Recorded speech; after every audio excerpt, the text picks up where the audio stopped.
Welcome to the Sell My Business podcast. I'm your host, Jeffrey Feldberg. This podcast is brought to you by Deep Wealth and the 90-Day Deep Wealth Experience. Your liquidity event is the largest and most important financial transaction of your life, but unfortunately, up to 90% of liquidity events fail. Think about all that time, money, and effort wasted. Of the quote-unquote successful liquidity events, most business owners leave anywhere from 50% to over 100% of their deal value in the buyer's pocket and don't even know it. I should know. I said no to a seven-figure offer and yes to mastering the art and science of a liquidity event.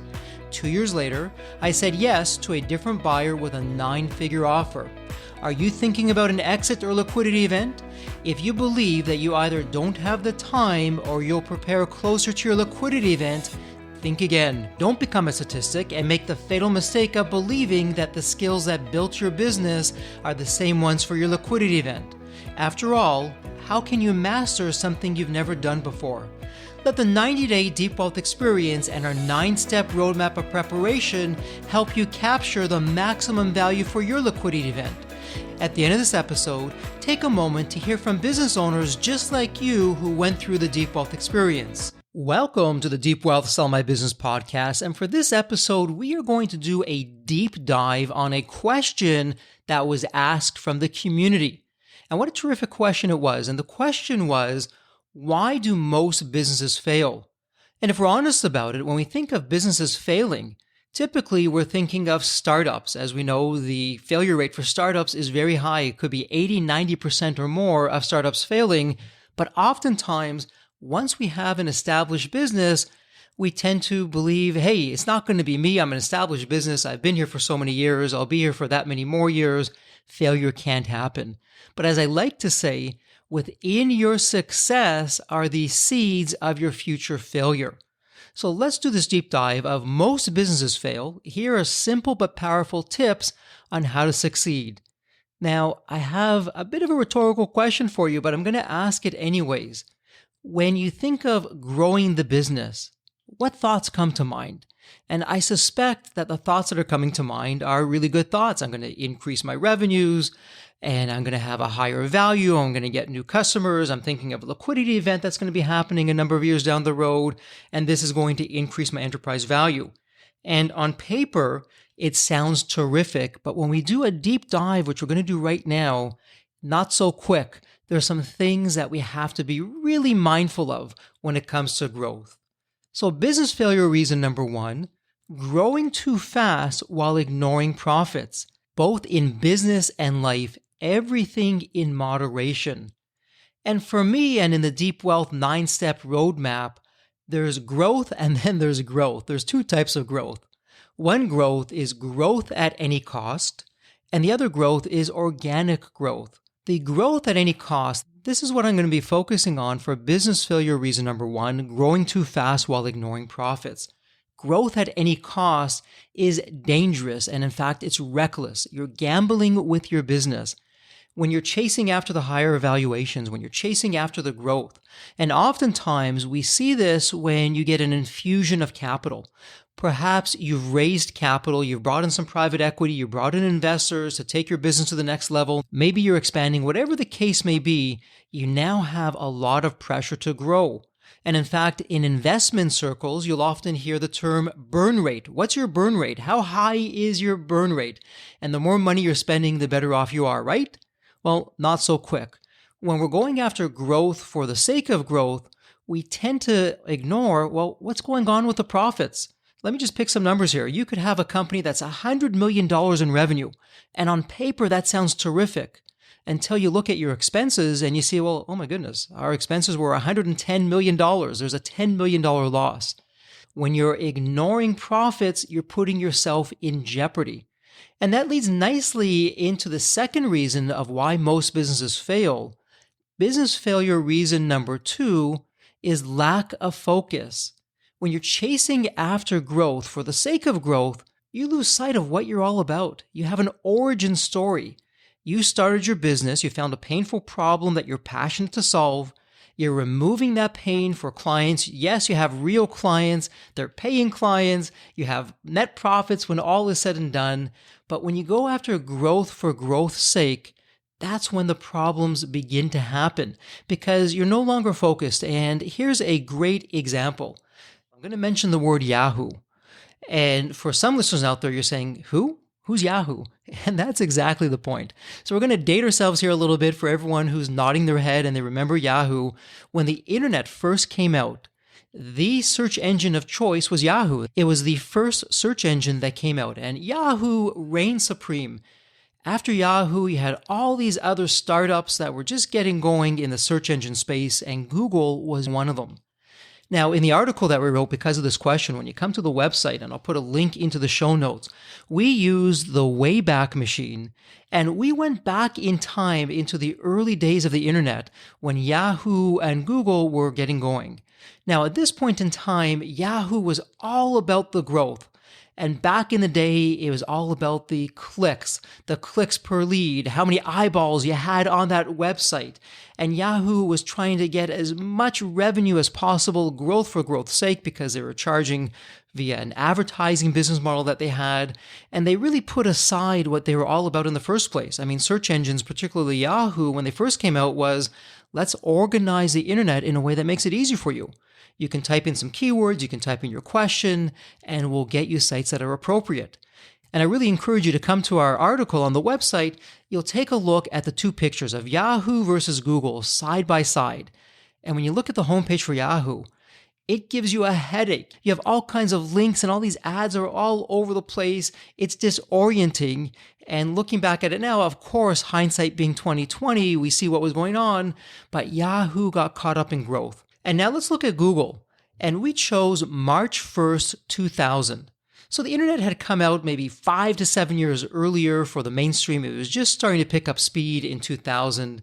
And when you look at the Google homepage, its simplicity is very easy. You type in your question or your search, and then you get your responses. You're not getting all these links and all this clickbait that's going on to the page. And Google was playing the long game. They were about growth, but it was the right kind of growth and not growth for the sake of growth. So when you're chasing growth for growth's sake, you're losing focus about what you're all about and how your stakeholders and your clients are looking to you to help them with the challenges and the problems that they're facing. And when you're growing too quickly and you've lost your focus, something else happens. And that's business failure reason number 3. You begin to hire too quickly. So now you're growing, things are really humming along, revenues are increasing, but now the outreach from the marketplace is becoming too much. Your existing staff can't handle it across the board. Phone calls, emails, requests, inquiries are just going through the roof. Customer service starts going down. The quality that you were known for is now in jeopardy. And so clearly you're thinking to yourself, okay, let's just hire more people, right? We're going to throw more people at the problem, and that's going to be the solution. And again, this is another fatal mistake. Growth at any cost, which causes massive hiring just because, leads to all kinds of other problems. Well, for starters, you're diluting your culture. You can't get people in quick enough. You're probably hiring anybody who has a heartbeat and has some kind of qualification that you can throw them in the seat to get the job done. Because again, you're believing, well, we're growing so quickly, just more butts in the seat or more remote workers are going to really solve the problem and get us out there. But when you're hiring too quickly, when you've lost your focus, when you're not looking at net profits, there's 2 questions that you're not asking that you must absolutely ask every time you're hiring. And it doesn't matter if you're a startup, a $2 million company, or a $200 million company. Here are the 2 questions that you want to ask. Question number 1, can you justify the number of employees that you're looking to hire based on your net profits? And again, I'm not talking gross profits. I'm talking net profits. After you pay everything, after your taxes and all your expenses, your net profits, can you justify the number of employees that you're hiring? And question number 2, do more employees create a better company? And when you don't ask those two questions, that's where you get yourself into more problems. It starts to become pandemonium. This growth for growth's sake is having you become disoriented. You've lost sight of the fact of what you're doing. Now, if you contrast that to companies that really have a focus on organic growth, they remember who they are, what they're doing, what the culture is all about. And when you ask those questions, well, does it make sense for us to hire employees based on our profit level? Oh, look at this. Actually, no. What's going on here? Maybe we should be holding back on the growth, get back to profitability. Let's stop doing some of the things that are losing money for us. Let's start doing more of the things that give us loyal customers and get us back into the profitability area. That's where we need to be focusing on. And the second question, again, do more employees create a better company? I'm going to say no. And one of my favorite topics when it comes to businesses and particularly growth, it's the cockroach startup mindset. I've written all kinds of articles about this. You've heard me talk about this on the podcast. When you're bootstrapping and you're asking those tough questions, you put resiliency in place. So instead of hiring employees, is there a way to be automating this? Instead of hiring employees, should we even be doing what we're doing? I have a quick story for you. After the terrific exit that I had with Embanet, our 9-figure liquidity event, myself and my business partner, we started another company, Total Health Diabetes, THD for short. And here we did it for all the wrong reasons. Myself and my business partner, we became like the private equity. We didn't go outside for financing. We could write the check. And our mindset wasn't, what kind of problem can we solve? How can we make a difference? Our mindset was, how do we grow a company quickly that we can build and sell and just get this going out there? So yes, if I'm honest with myself, it was greed, it was ego. All the lessons that I learned from the cockroach startup mindset, I had forgotten. I was blinded by the greed and the ego to grow a company quickly. And in one micro example at THD, we had brought on a sales manager who said all the right things to us. I've been in the industry for years. I know everybody. I know how to build a sales team. I will get revenues growing very quickly. And so without any proof of concept, we went with it. And the sales manager brought on 7 different salespeople that all were, according to the sales manager, sterling people, terrific track record. They're going to get things going. And this was a 7-figure plus investment in the sales team. And a year and a half later, what do we have to show for it? Well, we had 7 figures for sure, but it was 7 figures of losses. We were hiring too quickly. We didn't really have a culture. We weren't paying attention to net profits. We had lost our focus. And the truth is, if we really had our focus, we never would have gotten into the business in the first place. But nonetheless, we were there, and the growth for growth's sake just blinded us. And ultimately, what ended up happening was we sold the company for pennies on the dollar. Now, if you take a step back, if you look at THD and you compare that to Embanet, I started Embanet with no money, no experience, no team, and on paper, it should have been a failure. THD was started with money, with experience, and with the same team that I had at Embanet, and on paper, it should have been a marvelous success. But the difference was growth for growth's sake instead of organic growth. Again, hindsight is always 20/20, but looking back at THD, what we should have done was forget a sales manager. Let's just get a salesperson and see if that salesperson can actually make it work. And then build upon that. That's working terrific. We can then look to add another person. We're building out the culture. We're putting the systems and the processes in place. We're doing everything right. And we're doing organic growth. We're asking the 2 questions. Can we justify the number of employees based on the profits? Do more employees create a better company? And by slowly going through that growth phase, that organic growth phase, by having resiliency, and remember, resilience always trumps resources, perhaps the outcome for THD could have been a better one than what it was.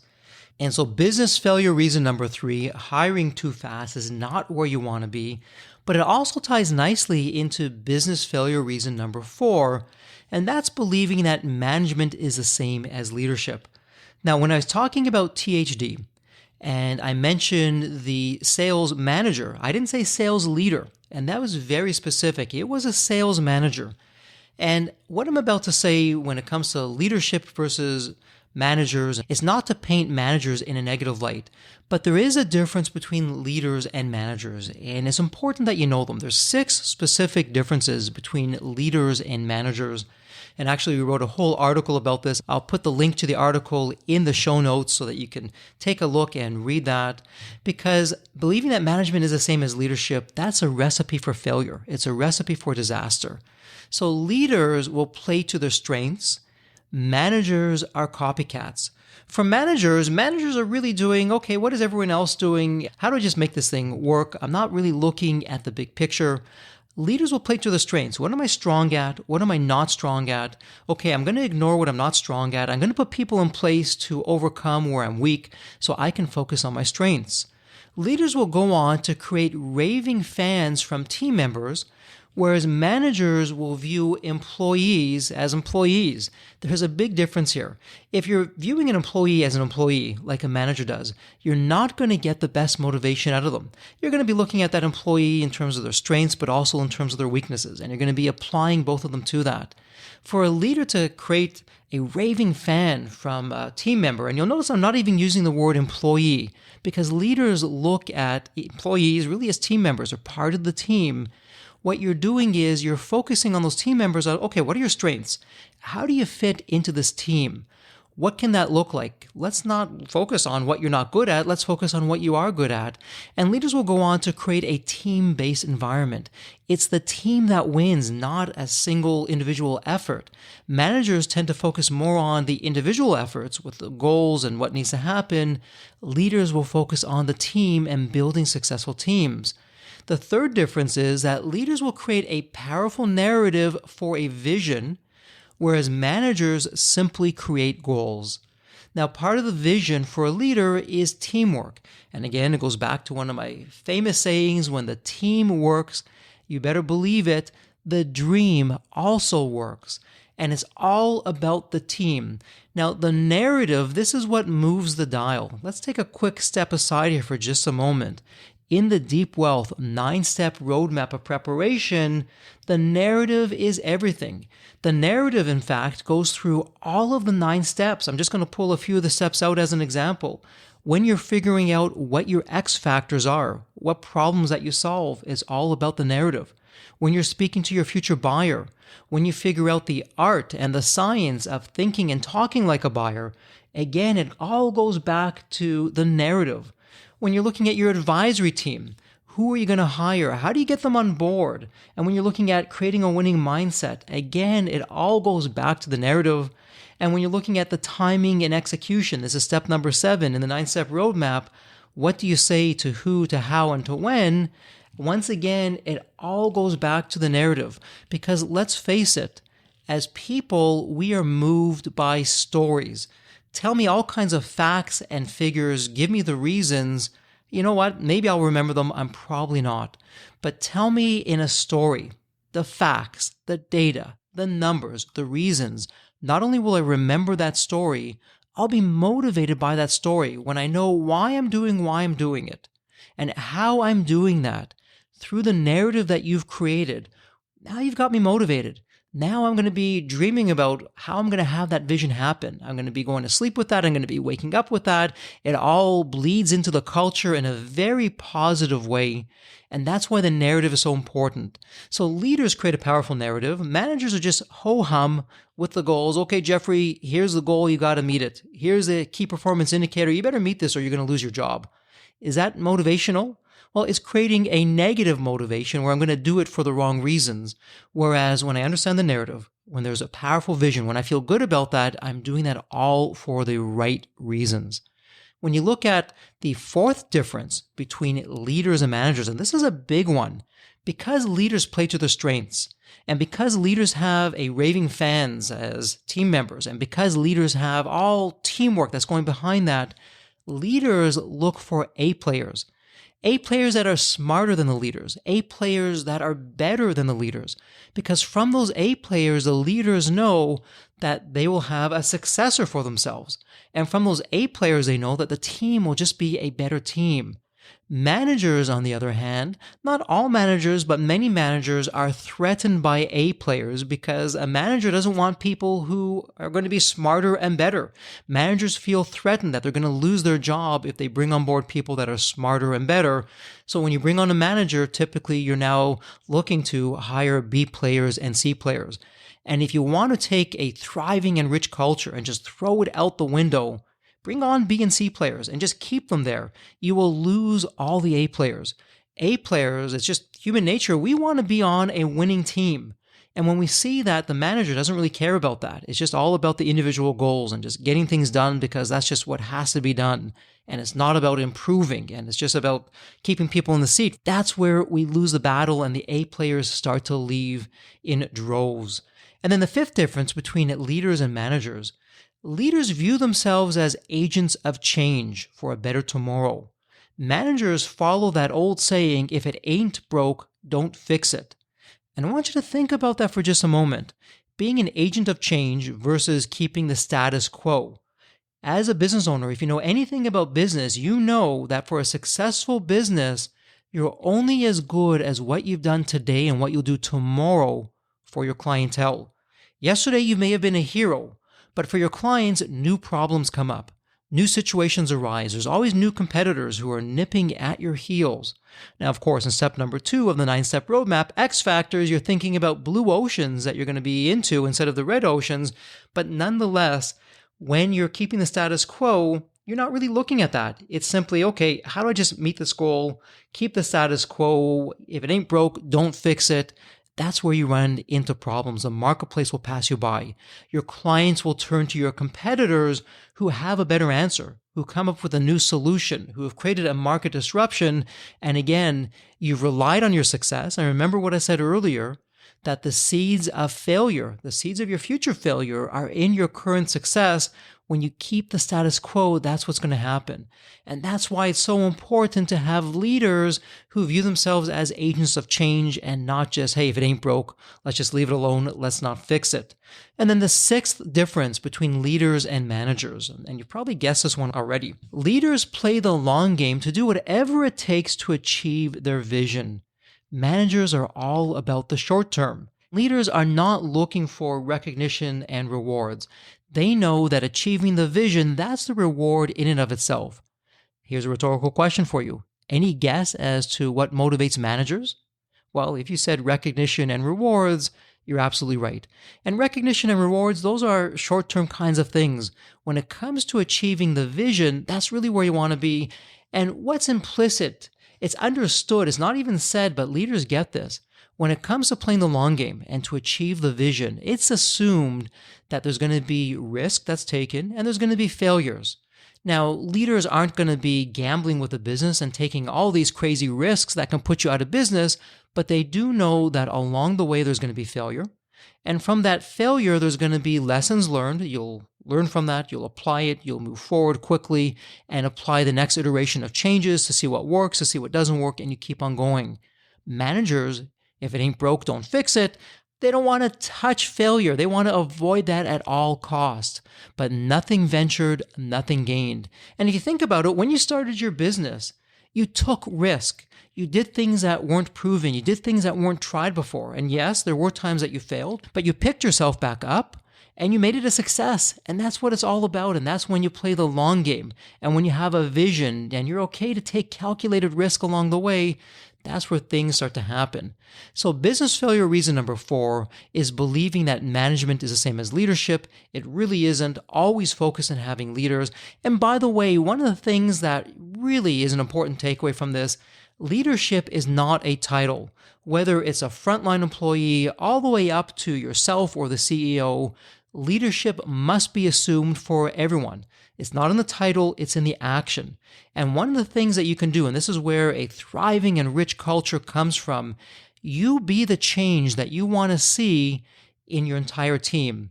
Show that leadership isn't the title. Show that leadership is not a title. It's all in actions, where you care about what you're doing, where you're following that vision. Be the change. Have people follow your lead, and that's where the magic starts to happen. So what's the 5th reason of why businesses fail? Business failure reason number 5 is choosing the wrong goals. And this really takes us back to the very beginning of how we started this episode. When you're focusing on growth for growth's sake, you're ignoring net profits, you're ignoring organic growth. Those are the wrong goals. Yes, maybe in the short term you are going to get growth, but it's a recipe for failure. It's a recipe for disaster. When you get outside capital and your main goal is selling the company in 3 to 5 years with that outside investment, again, that's the wrong goal. You're chasing the money. You're not chasing the passion. And at a very personal level, I put it out there already. I'm going to go back to the THD example. THD was all about chasing the money. Hey, let's build up this company that we're going to sell in 3 to 5 years. It'll be successful. We'll make a lot of money. It'll be even bigger than Embanet. And we focused on the wrong goals. It was growth at any cost, growth for growth's sake, not organic growth, not net profits, and it led us down the wrong path to failure. And it really brings us on the opposite of growth for growth's sake. When you look at organic growth, what are we doing? Well, effectively, we are bootstrapping. And this is what makes the cockroach startup mindset so powerful. Hey, is bootstrapping easy? Absolutely not. Bootstrapping is very difficult. But as the old saying goes, what's often right is not easy. Bootstrapping is right. It's the right thing to do, but it's not the easy thing to do. But bootstrapping, in its very nature, in the DNA of bootstrapping, it gives you a laser-like focus because you don't have the money that you're going to be spending. And even if you did have the money, even if you could write the check, it doesn't mean that you should. And when you're bootstrapping, you're doing whatever it takes to survive. You're doing whatever it takes to live another day. You understand that resilience trumps resources. And when you look at the problems that you're having in the business, you're not right away saying, hey, let's hire more people. You're taking a step back. You're asking the tough questions. Well, why is this problem happening in the first place? What's the root problem? What's the root cause for this problem? Should we even be offering this service or product in the first place? Maybe we take a step back. Maybe we don't. Is there a way that we can deal with this through better processes, better systems? Can we automate this that we don't have to hire? That resilience trumps resources. And I'm going to share a quick story with you. Embanet was bootstrapped right from the beginning. We were a cockroach startup. And because of that, the resilience that we had to have made us more effective than the competition when we came up with figuring out how do you keep the students in the seats, and later on to how you fill the seats and how we went about doing that. If you would have given us a whack of cash back in the day, I can tell you with absolute confidence we would not have had the resilience, and Embanet would not have had a 9-figure liquidity event. Because of that resilience, because we couldn't write the check, and even when we could write the check, we asked the tough questions, that resilience not only made us more effective, it made us more profitable, and it also had us find market disruptions that we otherwise wouldn't find. Oh, we see that our organic growth is slowing down here. What's going on? We discovered an inflection point in the marketplace, and we went with that inflection point. We maximized that. We started up Embanet 2 that was filling the seats, and the rest is history, as they say. Had we just continued to spend money for the sake of spending money to grow, we would have missed that inflection point. And the other thing is that when you choose the wrong goal, it's like building a house on sand instead of bedrock. You do not have a solid foundation. And when you look at even established companies that they're doing growth for growth's sake, chances are that the type of client that they're bringing on is the wrong client. They may be losing money on every single transaction. And there's always that joke in business, well, we're losing money on every transaction, but we'll make it up in volume. Well, joke's on you when you go down that particular path. It's not the way to do it. You want to have a solid foundation. Bootstrapping is a solid foundation. Resilience is a solid foundation. Here's another X factor, step number 2 in the 9-step roadmap. X factors, your business model is a solid foundation that you're doing. So all of these things, when you have the right kind of focus, when you have the right goals, that's what's going to be your ally and your friend to lead you to success. So there you have it. Most businesses fail. I just shared 5 simple but powerful tips on how to succeed. Let's do a quick recap. Business failure reason number 1, growing too fast while ignoring profits. And there we said, hey, when you just want to grow for growth's sake, you're not looking at net profits, you're chasing after higher valuations, and you're trying to be everything to everybody, you're the master of nothing. Business failure reason number 2, lack of focus.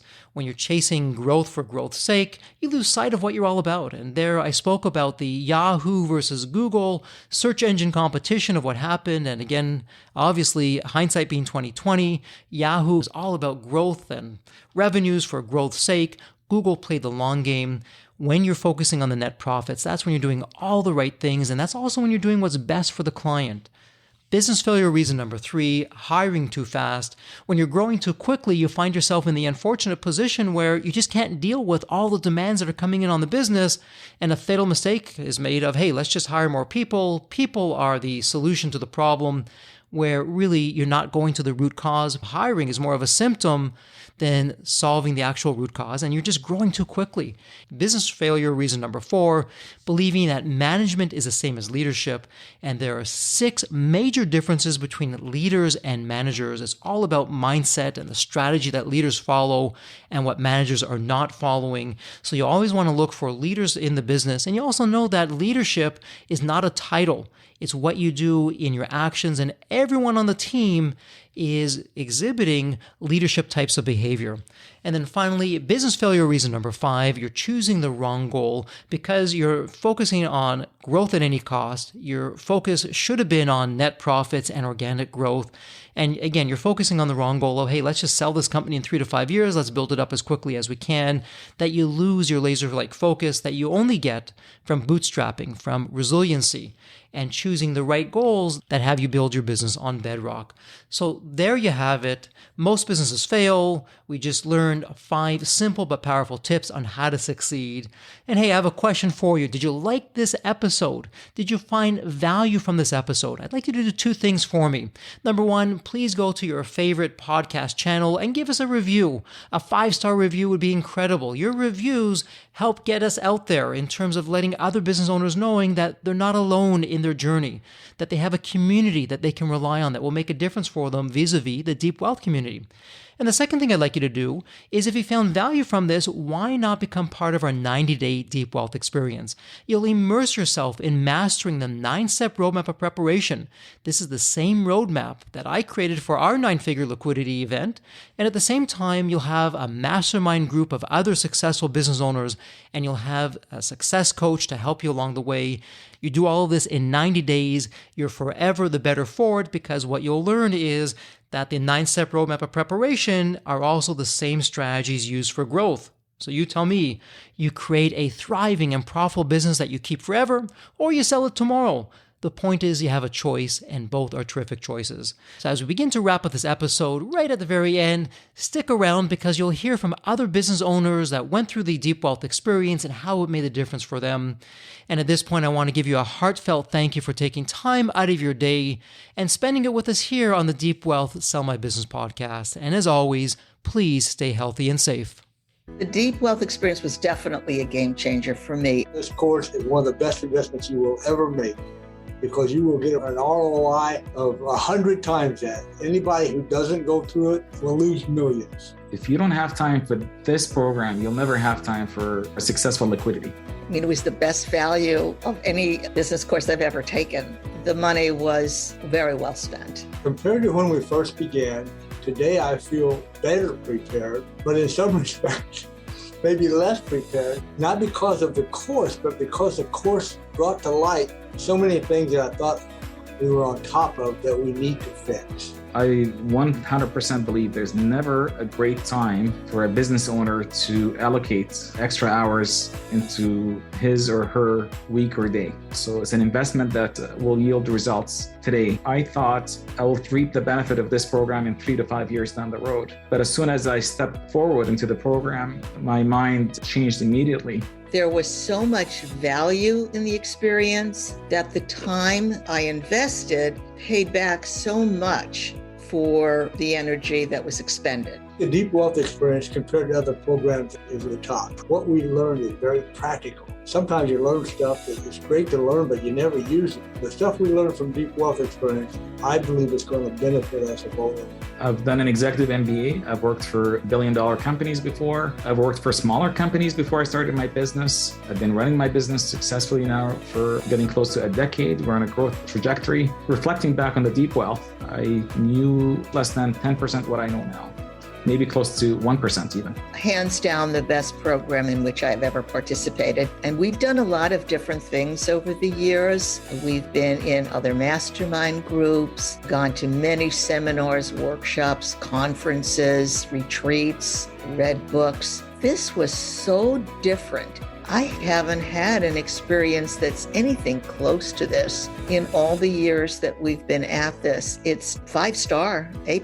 I would highly recommend it to any super busy business owner out there. And deep wealth is an accurate name for it. This program leads to deeper wealth and happier wealth, not just deeper wealth. I don't think there's a dollar value that could be associated with such an experience and knowledge that could be applied today and forever. Are you leaving millions on the table? Please visit www.deepwealth.com/success to learn more. If you're not on my email list, you'll want to be. Sign up at www.deepwealth.com/podcast. And if you enjoyed this episode of the Sell My Business podcast, please leave a review on Apple Podcasts.